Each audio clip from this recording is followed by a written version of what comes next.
All right, so we've been keeping up with the somewhat pathetic evolution of the Build Back Better Act, which was supposed to be originally this major flagship transformative FDR-style social spending plan that the Joe Biden administration was going to deliver for the American people. Now, obviously, it didn't turn out that way, and basically the Build Back Better Act in its current form is just a hollowed-out excuse for its former self, and basically the entire reason why that happened is because Joe Biden absolutely refused to put up any fight whatsoever with members of his own party, the corporate ghouls within the Democratic Party that gutted his legislation for him. And we talked about a lot of the specific policies that were basically completely taken out of this bill, and they were really the most important and the most popular policies that were in the bill. Things like Medicare negotiating drug prices, things like paid family leave, things like free community college, etc., the major climate provisions, taxes on the wealthy. So many popular things got completely taken out of this bill, and we were basically left with crumbs, if you can even call it that, because as I'm about to show you right here, we got a great breakdown here from Jeff Stein and Matt Brunegg that we're going to get to, but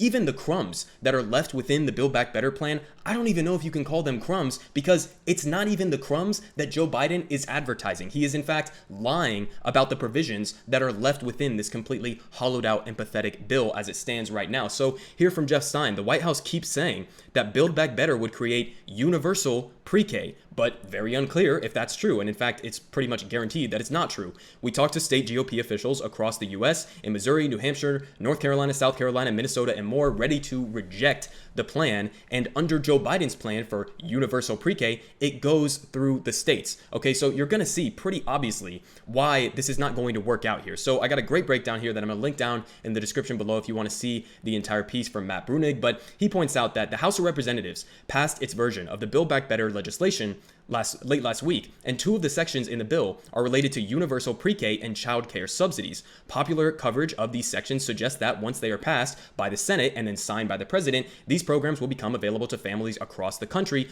but this isn't true. In order for either of these programs to actually be set up, each state would have to pass its own pre-K and child care legislation, not only to accept the federal funds, but also to fund the state level cost sharing requirement required by the legislation and to set up the various state agencies to implement the plans. So that to me reads like a lot of fucking legwork that no Republicans across the country are going to be willing to implement, okay? For many different reasons that they point out in this article and that we're going to get to in a minute here, but you see the flaws at face value, okay? He's promising universal pre-K. All right, if you are going to provide universal pre-K, I don't know, maybe start by actually providing all of the funds so that states can implement universal pre-K without having to deal with the logistics within their own, House and state government bodies, okay? You would have to fund these programs completely through the federal government. But Joe Biden doesn't do that. He wants states to share the cost with him. He wants states to share the cost-bearing responsibilities with the federal government, okay? That is not going to happen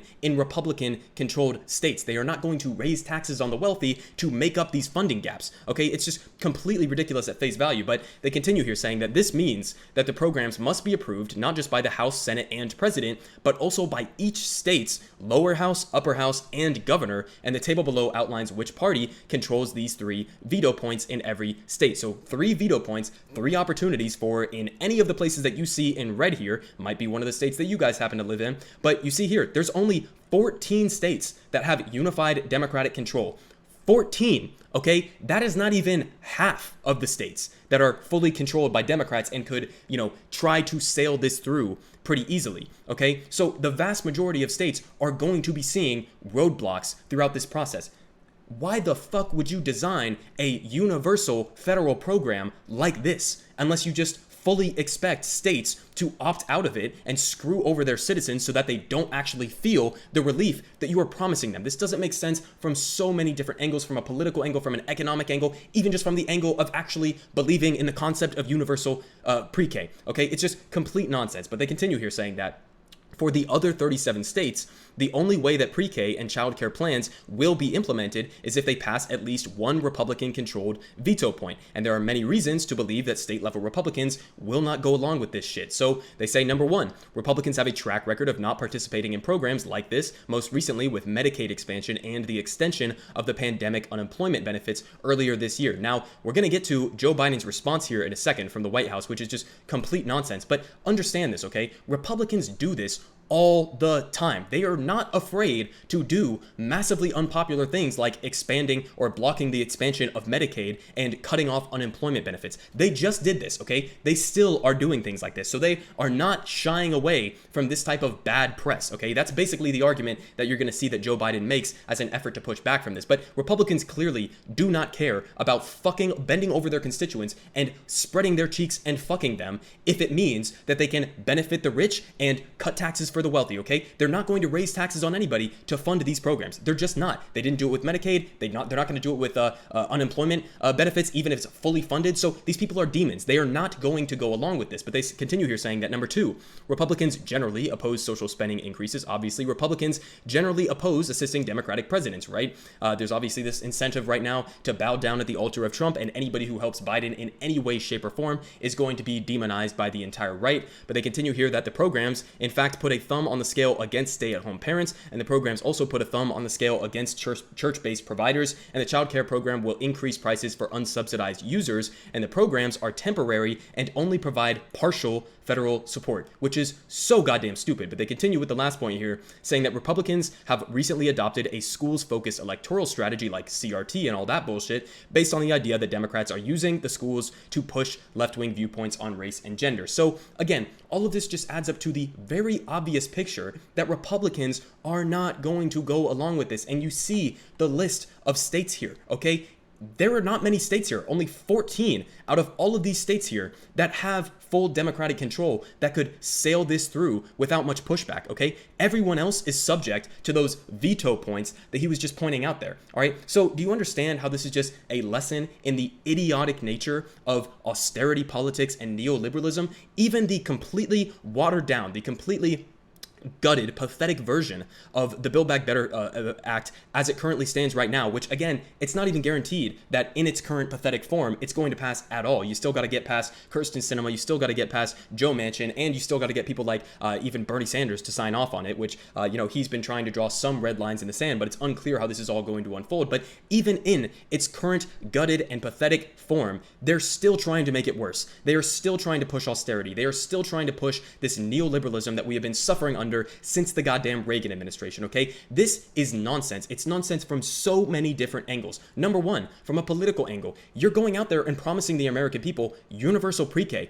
The American people are going to expect universal pre-K, okay? You can't just then turn around and say what he says in this statement here as a response, where he says, we expect that if Republicans try to steal that choice from parents, especially as China is outpacing us in this area, gotta throw in a little bit of that Cold War II electric boogaloo rhetoric there, they will have to look their constituents in the eye and explain why their spite over the end of tax giveaways for the rich was worth denying their children a better life and their communities a stronger economy.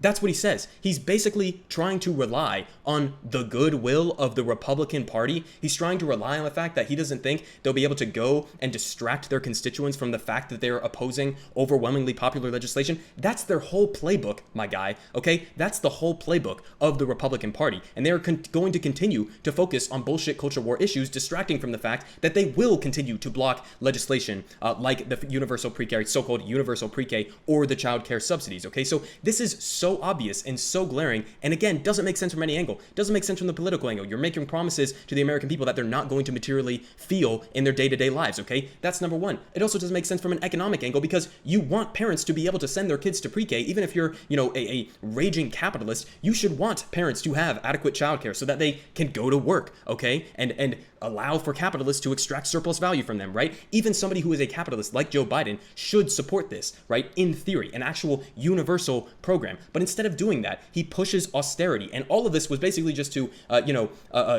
appease a couple of corporate ghouls within his own party who didn't want to spend a little bit more to fully cover the costs, okay? So it was intentional. It's intentional austerity. He knows that the Republican Party is not going to make this universal. So why are you going out there and lying to the American people, giving yourself a political hit, giving yourself an economic hit, and just completely evaporating your already tanking approval rating that Joe Biden has right now? So he's already facing He's up against the wall in terms of his political situation right now. The country is turning against them because, they haven't felt any material benefit to their life since the $1,400 checks at the beginning of his goddamn administration. And now Democrats are wondering, why are we set to get obliterated in 2022? Well, it's because of annoying shit like this, okay? Universal programs are way more popular, they are way more efficient, and in many cases, less costly than just doing this bullshit bureaucratic austerity mess where you have to figure out and try to means test everybody into oblivion, and then on top of that, not even fully fund them so that these Republican-held states are not even going to implement the policies that you are promising the American people. It's